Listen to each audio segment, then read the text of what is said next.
Next ನಾಡಿ change. ಮತ್ತೆ ನಿಮ್ಮ ಕೈನೂ ಚೇಂಜ್ ಮಾಡಿ. ಈಗ ಬಲಗೈ ಬಲ ಮೂಗನ್ನು ಮುಚ್ಚಿ ಬಲನಾಡಿ ಫುಲ್ ಕ್ಲೋಸ್ ಆಗ್ಬೇಕು.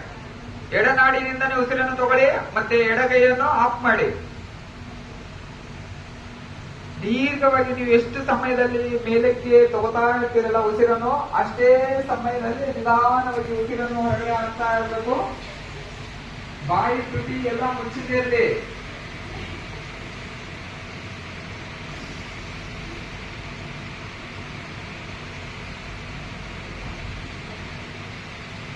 ನಮ್ಮ ಹತ್ರ ಪೌಷ್ಟಿಕಾಂಶ ಶಕ್ತಿಯನ್ನು ಬೆಳೆಯುತ್ತದೆ ಈ ಆಸನ ಪ್ರಾಣಾಯಾಮದಿಂದ. ಮತ್ತೆ ಜೀರ್ಣಕ್ರಿಯೆ ಸಮಸ್ಯೆಗಳನ್ನು ಹೋಗಲಾಡಿಸುತ್ತೆ.